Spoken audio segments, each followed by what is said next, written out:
quebra muitas questões doutrinárias, culturais, que ferem muitas vezes a maneira de viver daquelas pessoas que estavam ali. Jesus chega e começa a curar no sábado. Jesus chega e começa a falar que talvez as pessoas cumprissem a lei não por amor, mas por uma conveniência ou por uma convenção social. Jesus Cristo chega e acaba com o comércio dentro da igreja. Ele vira as mesas, ele expulsa os comerciantes de dentro do templo, ele vai ali e defende o seu pai e a vontade do seu pai de uma maneira muito veemente.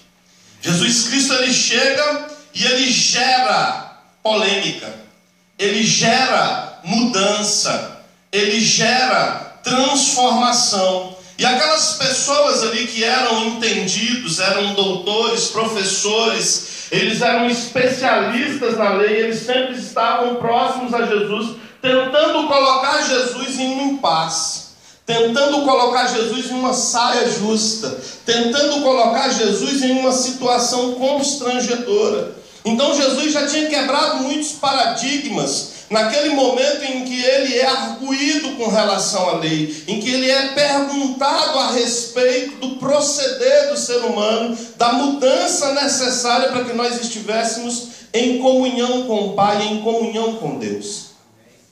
E Jesus nos ensina três coisas que são muito importantes para a nossa vida, para a nossa fé racional, para o nosso entendimento de Deus dentro desses poucos versículos, que eu penso que deve seguir a nossa vida cristã o tempo todo. Primeiro, ele nos ensina que nós precisamos estar incondicionalmente com Deus.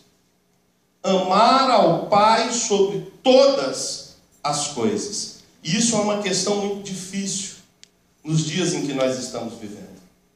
Porque hoje nós temos as nossas escolas, nós temos as nossas faculdades, nós temos os nossos doutorados, mestrados, e hoje o homem é muito inteligente. Talvez ele entenda da psique humana, talvez ele entenda da personalidade humana, e ele pense que entende mais dele mesmo do que o próprio Deus. E as coisas que Deus coloca na nossa vida começam a ficar ultrapassadas, começam a ficar antigas, começam a ficar antiquadas.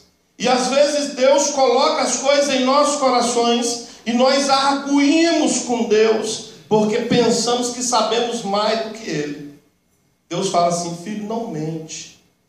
E a gente fala assim: não, mas uma mentirinha branca não tem problema nenhum, né? Existe até a mentira branca hoje, né? Vai lá, fala que eu não estou, ou fala que eu estou tomando banho, ou fala que eu estou almoçando. E a gente vai perdendo os parâmetros de medida, de mensuração dos atos, das ações que nós fazemos. Eu falo muito para os meus filhos que as coisas são muito mais sérias do que a gente imagina. Porque nós fomos condenados à morte por um pecado que nós nem sequer lembramos que existe. Vocês sabem qual foi? A desobediência. É a mesma coisa de eu pegar Lucas e falar assim: Lucas, olha, tem esse computador aqui é do papai, tem mais 3 computadores em casa. Nos outros 3 você pode mexer, você pode usar, você pode acessar a internet, mas esse é do papai, não mexe. Aí o Lucas vai lá e mexe. Ele desobedeceu. Só que Deus é tão severo que Deus condenou a morte. E a gente, como é que a gente trata esse tipo de questão? Não tem nada não, o menino é assim mesmo, deixa para lá, vamos passar a mão na cabeça, vamos dar uma versão nova para isso. Eu falei que não podia mexer naquela hora, nós arrumamos desculpas para as ações que nós temos tomado, que nós temos colocado na nossa vida, ou que nós temos adotado como parâmetro para que nós estejamos agindo. Mas nós fomos condenados à morte por um pecado que nós não lembramos mais. Às vezes os nossos filhos desobedecem, a gente deixa para lá, não fala nada, não toma uma atitude. Às vezes nós mesmos desobedecemos uma autoridade constituída. Está aqui o nosso pastor. Tem uma questão que eu acho muito interessante dentro da igreja, que às vezes o pastor fala assim: irmão, não faz isso. O irmão fala assim: mas isso não é pecado, vou fazer, e faz. aí já se torna pecado. Não pecado porque ele fez, só culturalmente, mas porque ele desobedeceu o pastor. Lá no Brasil isso acontece muito. A Assembleia de Deus no Brasil, agora que a gente está mudando um pouco, né? A questão, por exemplo, de roupa. Lá a gente tem aquela coisa ainda com vestido, com saia e tal, e vai colocando. Quando a gente vê uma equipe de louvor lá na frente, cantando de calça, a gente sofre um impacto, um choque. Mas está mudando. Está mudando na nossa vida. Só que existem pastores que ainda não aceitam. Então não é por causa da saia. É por causa da autoridade constituída sobre a vida do pastor. Então se o pastor falar assim, filho, olha, eu acho que não é interessante você vir louvar de saia, de calça, e a pessoa às vezes desobedecer, não é por causa da saia, não é por causa do tipo da roupa, é porque ela desobedeceu uma autoridade constituída. E a gente às vezes perde essa relação, a gente às vezes perde essa referência. E quando Deus fala assim, olha, amar Deus sobre todas as coisas, é mesmo sobre todas as coisas. Às vezes a gente tem que abrir mão de um desejo, às vezes a gente abre mão de uma vontade, às vezes a gente abre mão de um plano, às vezes a gente abre mão de um sonho, para poder estar de acordo com aquele ao qual nós amamos. Porque a palavra também diz lá no livro de 1 Coríntios 13, no versículo 5, na parte B, que o amor não busca os seus próprios interesses. E se eu não busco o meu interesse, eu busco o interesse de quem eu amo. E a gente precisa começar a chegar a esse entendimento acerca do Deus que nós dizemos, do Deus que nós confessamos, do Deus que nós afirmamos que amamos. Porque senão nós não passaremos de mentirosos diante da palavra do Senhor. Porque eu falo, Deus, eu te amo. Porque eu falo, Deus, eu te adoro. Porque eu falo, Deus, eu te quero. Porque eu falo, Deus, me usa. Porque eu falo, Deus, eu quero estar contigo. Porque eu falo, Deus, eu quero caminhar contigo. Mas quando chega a hora de eu abrir mão do meu desejo em favor daquele ao qual eu amo, eu não consigo fazer. E aí é onde nós colocamos a fé racional.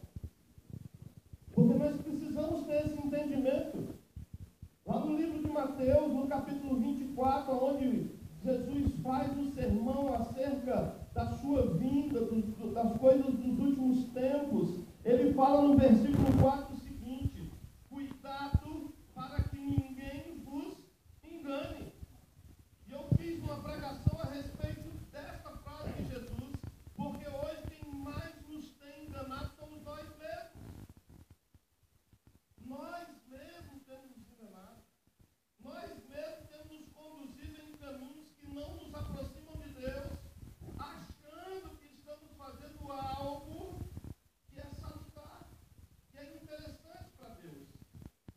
E aí nós desqualificamos a nossa fé, desqualificamos a nossa palavra, desqualificamos a nossa posição diante do Senhor, desqualificamos o amor que nós dizemos que sentimos, desqualificamos a promessa que nós fizemos, nós desqualificamos a aliança que nós fizemos com Deus.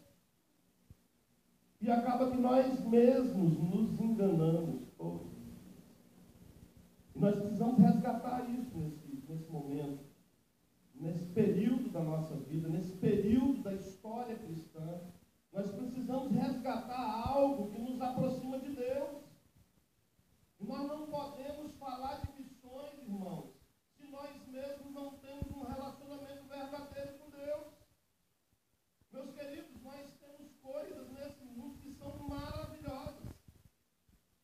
Eu, a minha família, os meus filhos, a minha esposa, nós temos andado em todos os lugares, no Brasil, no exterior, nós temos visto coisas que são lindas aos nossos olhos. E todas elas foram feitas por Deus para mim e para você. Agora, de que forma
talvez nós não vamos conseguir mudar as nossas vontades, mas nós vamos conseguir mudar as nossas escolhas.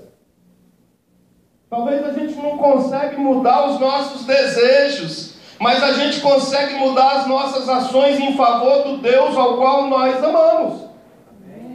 Meus irmãos, nós fizemos missões no ano passado e nós gastamos muito dinheiro. Às vezes eu estava, numa oportunidade, eu e a Lucimar, nós estávamos na Amazônia peruana. Nós temos uma igreja que fica próxima de Lima.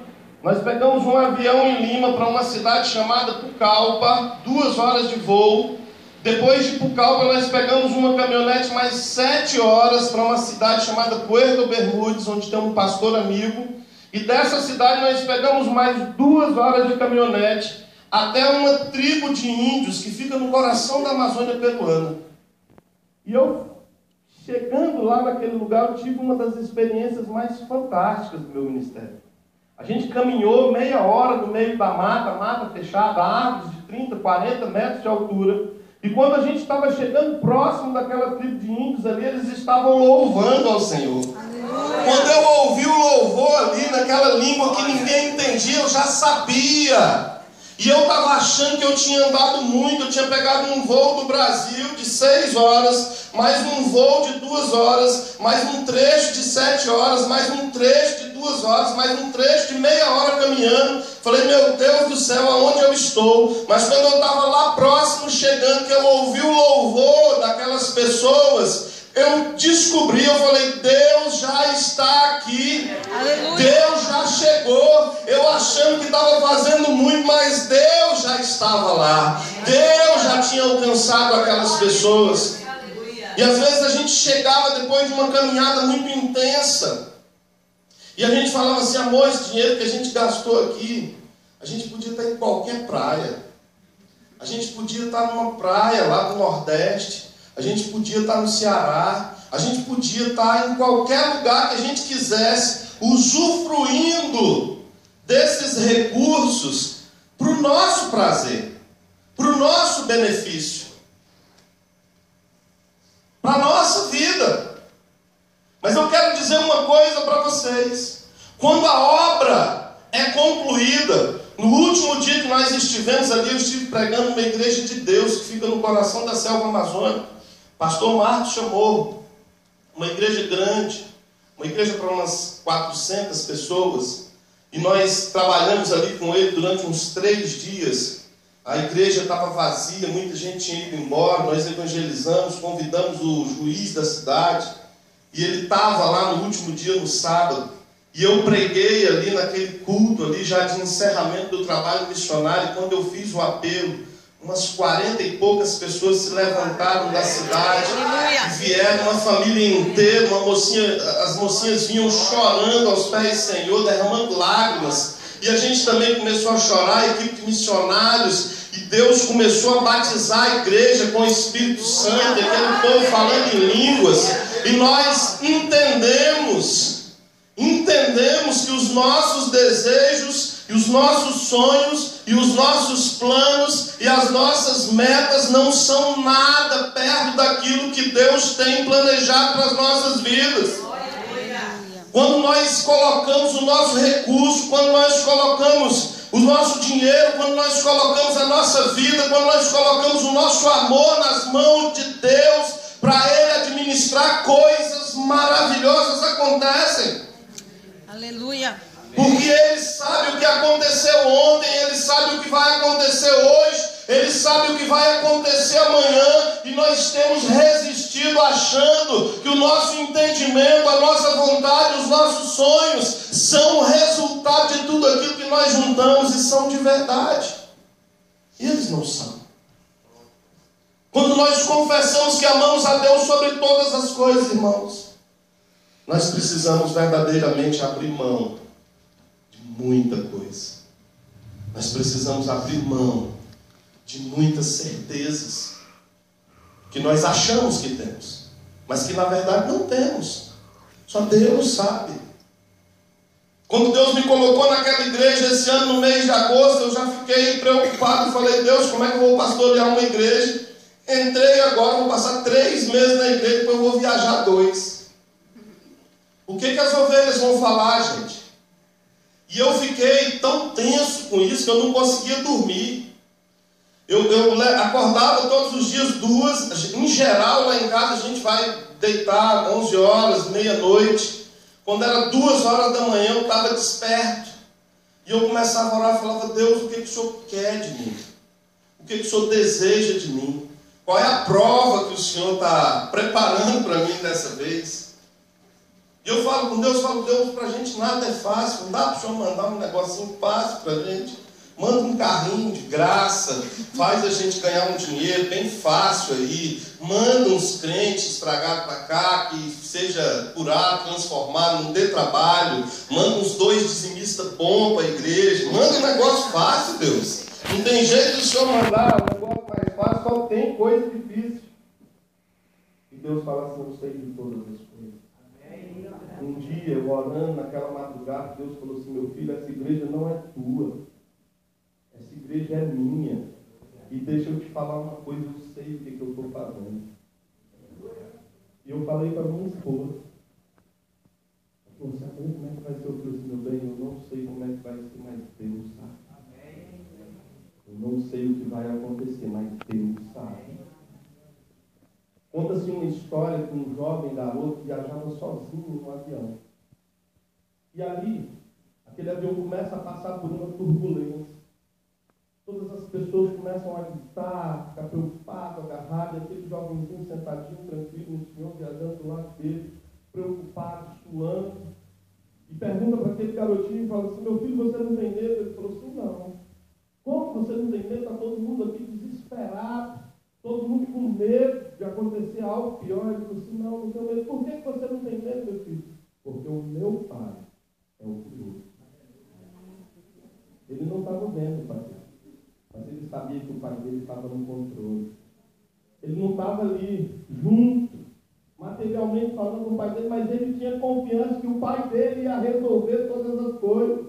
Que o pai dele, se precisasse, segurava aquele avião no braço, mas não ia deixar acontecer nada. E é esse sentimento puro, perfeito, que nós precisamos ter com relação a Deus. A gente precisa começar a abrir mão das coisas que a gente acha que é. A gente precisa abrir mão das coisas que a gente acha que são boas, pelas coisas que realmente são boas e pelas coisas que realmente são na nossa vida. Amar a Deus sobre todas as coisas. A palavra do Senhor diz que nós precisamos amar a esse Deus de todo o nosso coração e de toda a nossa alma. Isso aqui se coaduna com o que Paulo diz, que nós precisamos ter uma fé racional.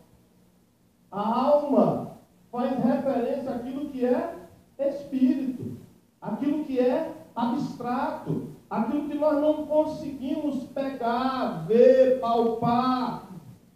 E o coração, ele faz menção àquilo que nós somos, aos nossos desejos, aos nossos perfis, às nossas vontades, aos nossos planos. E nós precisamos alinhar essas coisas para que nós possamos verdadeiramente amar a Deus. Se nós começarmos esse próximo ano com as mesmas receitas que nós terminamos o antigo, tenhamos certeza que os resultados serão os mesmos. Nós não podemos fazer bolo com receita de pão. Nós não podemos fazer arroz, pastor, com receita de feijão. Se você quer fazer arroz, tem que usar arroz. Se você quer algo sobrenatural na sua vida, use o que é espiritual. Se você quer milagre na sua vida, use o que é poder. Se você quer saber o que é o amor, a reflexão, se você quiser saber e sentir o que é o verdadeiro amor na sua vida, ame a Deus sobre todas as coisas. Nós precisamos fazer isso. Nós precisamos começar a nos despreender. A nos despreender das coisas que não estão no contexto de Deus na nossa vida. Estudar é maravilhoso, irmão. Estou terminando a segunda faculdade agora. Estou apanhando muito. Pensa numa surra grande. Eu sou meio analfabeto digital, né? E aí eu estou fazendo uma faculdade à distância, pensa numa pessoa que está apanhando. Mas eu vou terminar, em nome de Jesus. Só falta um semestre agora. Nós vamos terminar. Muito bom saber, conhecer, aprender, crescer, viver. Mas nós precisamos viver com Ele, por Ele, para Ele, segundo o que Ele tem colocado nas nossas vidas. Isso é racional, irmãos. Eu não sei o que é Deus, mas eu acredito em Ti. Eu não sei quando é Deus, mas eu espero em Ti. Eu não sei porquê, Senhor, mas eu sei que vai ser bom. Eu sei que o Senhor tem a resposta. É isso, igreja. Nós estamos vivendo um momento agora, nesse final de ano, onde nós fazemos reflexões a respeito da nossa vida, né? Eu mesmo, no ano passado, quando eu estive aqui, eu estava uns 10 quilos mais magro. Eu fiz uma dieta no final de 2012 para 2013, eu perdi 22 quilos. Fiz uma dieta, em 4 meses eu perdi 22 quilos. Eu estou quase precisando fazer essa dieta de novo. Só não estou tendo coragem. Estou querendo. E esse ano eu passei o ano e 3 vezes eu falei assim, eu tenho que fazer uma dieta. Aí começava 2 dias, tem que fazer uma dieta. Começava 2 dias, eu preciso mudar, tenho que fazer uma dieta. Começava 2 dias, tem que ir para a academia. 2 dias, pastor. Fui na academia essa semana, lá no bloco. Estou todo quebrado. Pensa num caboclo que está todo doído. Mas eu tenho planos para o ano que vem. E o que eu quero dizer para você? Eu tenho certeza que cada um de vocês aqui, cada um de nós, a gente está fazendo a retrospectiva do nosso ano. A gente fala assim, puxa vida, o que eu tinha traçado como meta para esse ano de 2014? Eu falei que ia emagrecer. Eu falei que ia fazer uma faculdade. Eu falei que ia iniciar o meu ministério na igreja de uma maneira diferente. Eu falei que eu ia buscar santidade, que eu ia buscar poder com Deus, que eu ia buscar intimidade. Eu falei que a minha vida cristã esse ano seria diferente, que eu ia mudar. Eu falei que eu ia arrumar um novo emprego. Eu tracei como meta mudar de casa. Eu tracei como meta mudar de carro. Nós fizemos vários planos de 2013 para 2014. Alguns se concretizaram, outros não. Uns deram certo, outros não deram certo. E outros a gente nem desenvolveu. Outros a gente nem desenvolveu. E o que você tem planejado para o ano que vem? São as mesmas coisas que você planejou para esse ano? O que você tem preparado para você, para a sua família, para o próximo ano? São as mesmas coisas que você preparou para o ano de 2013, preparou para o ano de 2014? Qual é a tua perspectiva para esse próximo ano? É continuar tendo uma vida espiritual superficial? É continuar tendo um relacionamento informal com Deus? Porque existe muito crente informal. Aquele crente que fala assim, não, Deus está no meu coração. A gente faz evangelismo. Uma vez eu fui para a rodoviária, a gente leva um grupo de jovens, e ali na rodoviária a gente faz um louvor, depois a gente faz uma peça teatral, e depois a gente ministra uma palavra. Muitas das pessoas que a gente aborda na rua, não, Deus já está comigo, Deus já está no meu coração. São relacionamentos informais. Porque toda vez que ele quer ou que ele precisa, ele vai lá na igreja e pensa que vai dar tudo certo da maneira que ele imagina. Deus está ali, é igual um caixa eletrônico. Eu vou lá, boto meu cartão, Deus, é o seguinte, tive um problema de relacionamento aí, como é que está meu saldo aí? Aí ele bota o cartão, está negativo, né? Ele não deposita nada, não tem colocado nada diante do Senhor, não tem semeado nada diante do Senhor. Para quantas pessoas você falou de Jesus esse ano? Quantas almas se converteram ao Senhor através da sua vida esse ano? Quantas pessoas ouviram falar de Jesus esse ano? De que forma você contribuiu na sua igreja esse ano, ministerialmente falando? Porque isso faz parte de amar. Quem Quem ama não busca o seu interesse. Quem ama busca o interesse de quem ele ama. São esses os questionamentos que nós precisamos fazer esse ano. Nós precisamos buscar esse ano. Como é que está o meu relacionamento com Deus? Será que eu tenho saldo lá na maquininha de Jesus? Será que se eu colocar o cartão lá sai um milagre? Ou sai uma algema?